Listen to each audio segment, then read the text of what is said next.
Let's switch it up a little bit. Yeah. Because we could talk about music for a while. Right. I was looking at my clock like, we could go on for a good another half hour about this. Easy.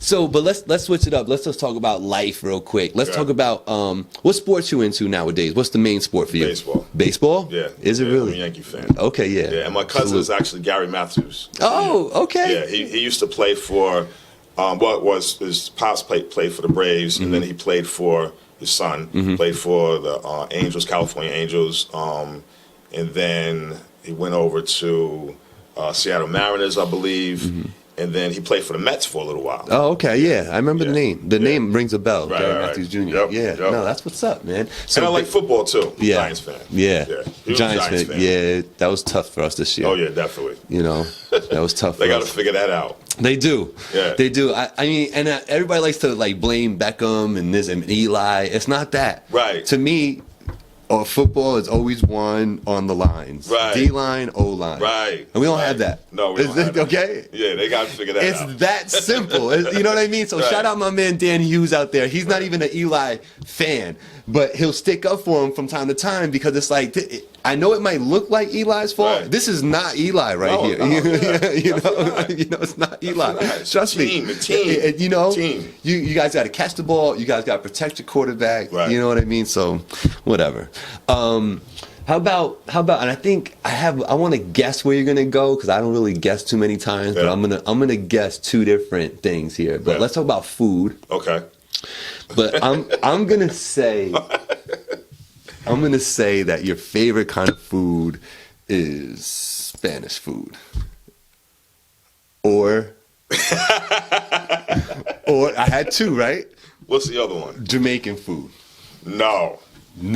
Bad guesses, bro. Oh man. Bad guesses. I'm hungry, I mean, shout out to people who love Jamaican food. Yeah. But no. No jerk chicken for you. No. I love Spanish food, though. Yeah. I love Spanish food. Yeah. You got him. Yeah, definitely. So that was a good choice. Yeah. That was a good guess for me. But you know what? What's weird? I'm a real simple type of brother. Yeah. My actual all-time favorite food ever is homemade waffles. Oh, okay. That's Yeah. what's up. I love it. Yeah. Homemade waffles are good, man. Yeah, and I can actually make a real homemade waffle. Well, you should be able to. You was on the brink. Right. You told the people. Exactly. You know what I mean? I was ready to take that road. Yeah. Quick, fast, in a hurry. But a homemade waffle. Yeah, definitely. Yeah. Definitely. That's what's up. Yep. Breakfast. So food. hold up though. Is that what you would pick if I told you, listen, Zilla, you can't eat nothing for the next 2 weeks. It's got to be this plate of food. What are you making it? I mean, I'm definitely doing homemade waffles. I'm doing, eggs and bacon. Okay. I'm doing all of that. So you're doing breakfast for 2 weeks straight? Oh yeah, 2 weeks straight. Breakfast, 2 weeks straight. I love it. And I'm straight. Like Yeah. I'm not missing anything. You met my wife Angie. Yes. She'd be right there with you. I think she could do breakfast. Breakfast food, She don't really do meat, so she'll do turkey bacon instead. But yeah, right. all that, the eggs, the Yeah, waffles. for a long time, I try to stay away from meats, but it's difficult. Man. Yeah, man, It's real difficult. I'm a pork guy. I Yeah? love pork. Yeah, Yeah. It's the Puerto Rican. Right. in me. I can't help it. Right, I love my right. pork chops and my pernil. Right. Oh, I try hungry. my best to stay away from that, but it's difficult. Yeah. Yeah. Here's a great question for you. How about this? This is going to show our age in the area. Mm-hmm. Go-to spot, which one was better in Poughkeepsie? B&L Deli or Emiliano's? Wow. Ooh. Shout out to both of those spots. Yeah, definitely. For me, it was Emiliano's. Yeah, Emiliano's, yeah. Plus, I know one of the dudes, and I forgot his name already, but he was a huge Yankee fan. Oh, So okay. we used to always talk back and forth about the games and all of that. So Got I'll you. say Emiliano's. Emiliano's. Okay, this is a quick little Right, thing right, for the right. people. Little Right. banter. So let's talk about this. But hold on, I got a question for you, though. What you got, babe? So, Matrix or Confettis? Oh, wow. For me, because I ended up there at night, no matter what when I left Poughkeepsie, is confetti. Right. Because I just ended up there. And have more fun, too. You know what I mean? Yeah. I would end up there. Right. You know, Definitely.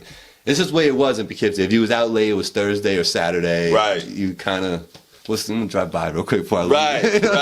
And then you end up going in, and I myself in too much trouble with confetti. So. All right. Anyway, let's talk about a pet peeve. Yeah. Because I know being an engineer in a studio or just in regular life, there's a pet peeve. What's a pet peeve for you?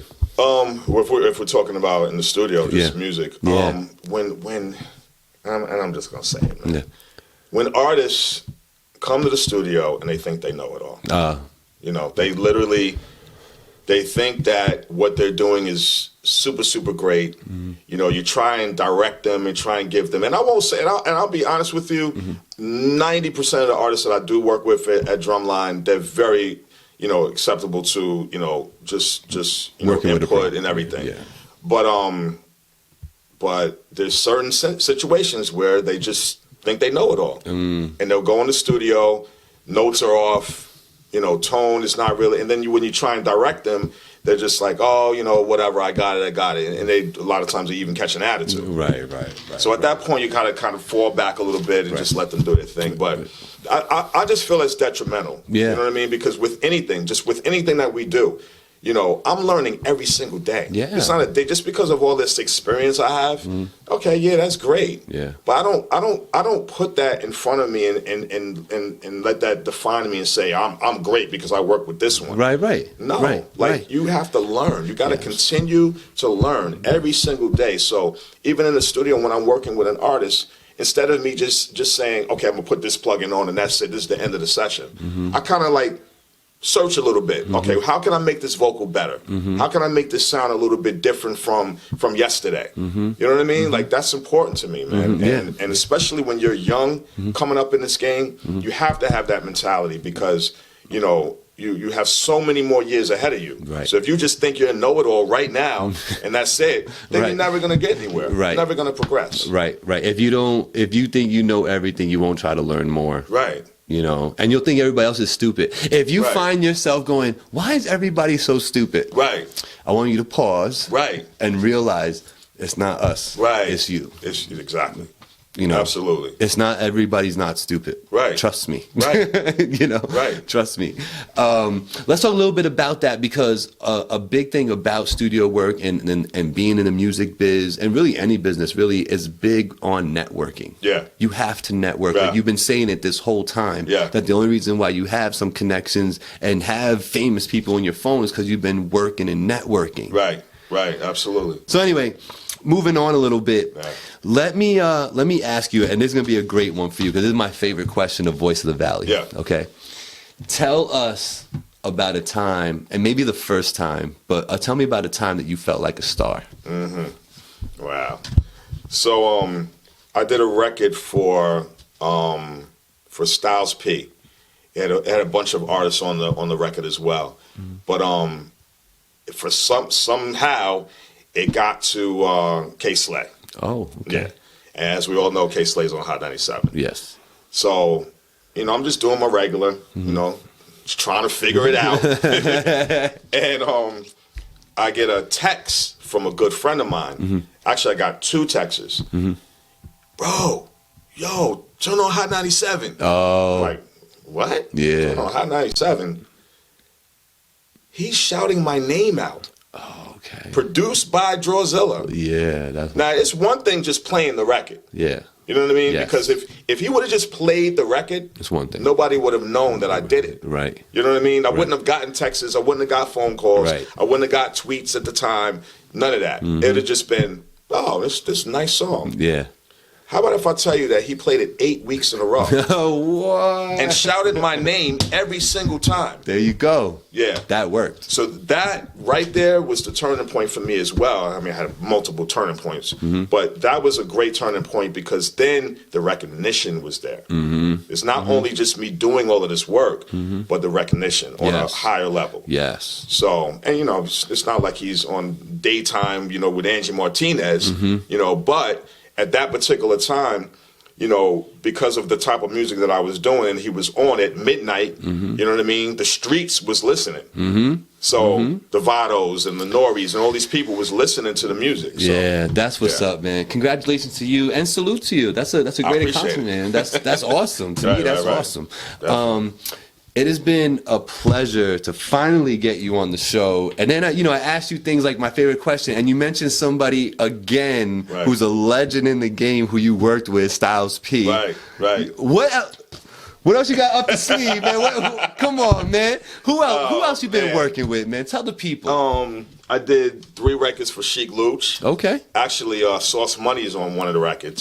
Sauce Money is a really good friend of mine. Hazel came say hello. He's like I've known Sauce probably for about maybe 4 years. Okay. And so me and him have done a lot of joints together as well too. Me and Sauce Money. Okay. Well, Sauce Money, Sheik Luch.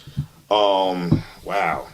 Oh my goodness, Inspector Deck. Oh. Yeah, I worked with him with Tech, because Tech and Inspector Deck, we did a record together. Okay. On the 24K project. That's about it. Yeah, that's about it, he says. Now, salute to you, man. Thank you. As far as local people, I know you know of Dom Gotti. Definitely. I know you know of the 84 5th Street people. I know you know a few of them, like Leek Jones. Bridget, Bridget. Talented people, Thickness, Petway. It's another one. Anthony Pavesi. Yes. Pavesi. Yeah. These guys. It was his birthday the other day. Yeah, it was. Shout out, salute to you. But you've worked with some of these greats. Now, there's another guy that was on the show. I'm not sure if you worked with. Have you worked with Cans before? You know what's crazy? I have yet to produce. It's so crazy you bring this up. I've yet to produce a song for Cans. So I did a birthday party at Juliet's. Okay. Recently. Yeah. And he was there. Him and D. Johns. Yeah. So I grabbed him up. I'm like, yo, bro, listen. Right. Me and you, and I said this, ask him. Me and you gonna stop playing games. Yeah. I am going to produce something for you. Yeah. I don't know when it's gonna happen, but we gotta make this work. Yeah, I think so, man. Yeah. I bring him up because he's talking about a prolific writer. Right. My God. Definitely. You know what I mean? And I love their grind. Yeah. Like, how do you just say, you know what, we're going overseas? Yep. France. Right. France. Like it's nothing. Yep. What I really what really stuck out in my mind about Cans when he said to me, I could put out a flyer for a month that I'm going to the Chance. And he's like, we'll have 20, 30 people there. Right.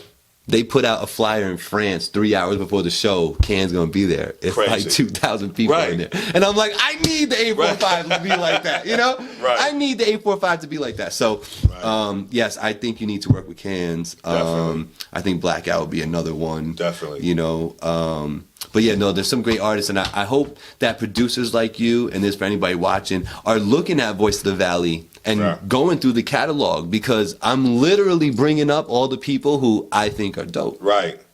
You know what I mean? Absolutely. So shout out Beat Taggers and everybody out there that's been on the show, Mr. Pigs and all them guys. Right. I'm hoping that they see this and they go, oh man, I didn't even know that, and they hit you up. Right. You know what I mean? I appreciate it, man. I really do, because I think if we all come together and network and just build it, we can make 845 crazy. Yeah, and you know what, man? I think that it can happen. I know that it can happen. Yeah. It's a slow process sometimes, but when we do things like this, you know what I mean, and show other people that it can be done, they'll start to wake up. Yeah, I think so. You know what I mean, and understand that, you know what, we need to do something different.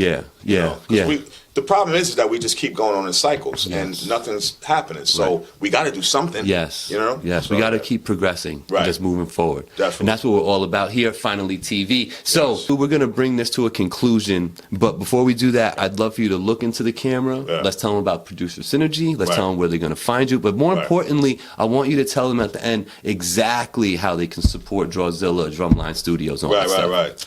As far as supporting me, man, just first of all, reach out to me. That's the first thing. And then secondly, with everything that's going on as far as, social media with timelines and everything, all of the events that we're doing, take 2 seconds to share something, 2 seconds to just, comment on something.